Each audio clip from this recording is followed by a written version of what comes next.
একদিন নামাজের মধ্যে, জুমার নামাজের মধ্যে রাসূল আকরাম সাল্লাল্লাহু আলাইহি ওয়াসাল্লাম যখন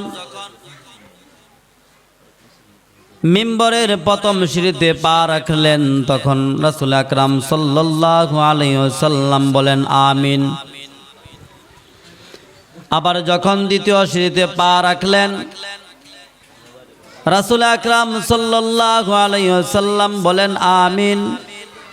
আবার যখন তৃতীয় সিঁড়িতে পা রাখলেন, তখন রাসূল আকরাম সাল্লাল্লাহু আলাইহি ওয়াসাল্লাম বলেন আমিন।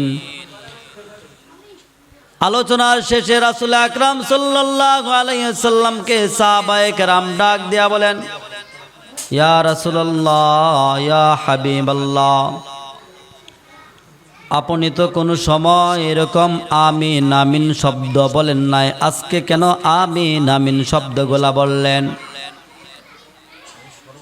রাসূল আকরাম সাল্লাল্লাহু আলাইহি ওয়াসাল্লাম ডাক দিয়া বলেন, হে আমার সাহাবারা, আমি যখন প্রথম মিম্বরের প্রথম সিঁড়িতে পা রাখি, তখন জিব্রাইল আলাইহিস সালাম আমার কাছে আসলেন এবং বললেন, ধ্বংস হোক ওই সমস্ত মানুষগুলা, ধ্বংস হোক ওই সমস্ত মানুষগুলা যারা আমি রাসূল আকরাম সাল্লাল্লাহু আলাইহি ওয়াসাল্লামের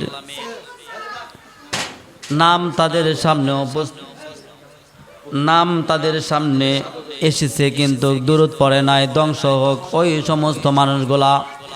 আমি এই কথাটাকে সাপোর্ট করলাম এবং আমিন বললাম।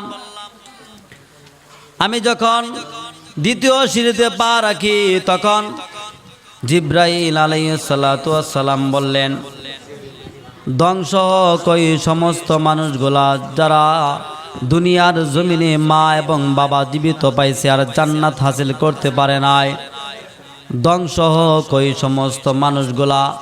আমি রাসূল আকরাম সাল্লাল্লাহু আলাইহি ওয়াসাল্লাম বললাম আমিন। এবং আমি যখন তৃতীয় সিঁড়িতে পা রাখি, তখন জিব্রাইল আলাইহিস সালাতু ওয়াস সালাম বললেন, ইয়া রাসূলুল্লাহ, ইয়া হাবিবাল্লাহ, ধ্বংস হোক ওই সমস্ত আপনার উম্মতগুলা যারা রমজান মাস পাইছে কিন্তু তার হায়াতের জীবনের গুনাহ মাফ করাইতে পারে নাই, ধ্বংস হোক ওই সমস্ত মানুষগুলা। হে মুসলমান, রমজান মাস চলতেছে, রাসূল আকরাম সাল্লাল্লাহু আলাইহি ওয়াসাল্লাম বলেন, আমার উম্মতের মধ্যে যারা রমজান মাস পাওয়ার পর তাদের জীবনের গুনাহ মাফ করাইতে পারে নাই, ওই সমস্ত মানুষগুলা ধ্বংস হোক। এই জন্য মুসলমান, রমজান মাস যেমনভাবে বছরের আরবি মাসের বছরের শুরুতে রমজান মাস এসেছে, আবার রমজান মাস বলতে বলতে চলে যাবে, শেষ হয়ে যাবে। এই জন্য রমজান মাস কিভাবে পরিপূর্ণ সঠিকভাবে কাটানো যায় সেই জন্য চেষ্টা করতে হবে। এই জন্য মুসলমান সম্মানিত হাজিরিন, আমরা এই রমজান মাস কিভাবে পালন করব, একের পর এক ধারাবাহিকভাবে আলোচনা হবে ইনশাল্লাহ। এই কথাগুলা যে আলেমগণ কথা বলবে, এই কথা থেকে যদি আমি আর আপনি একটি কথাও মানতে পারি, দেখবেন আমার আপনার জীবন সুন্দর হয়ে যাবে।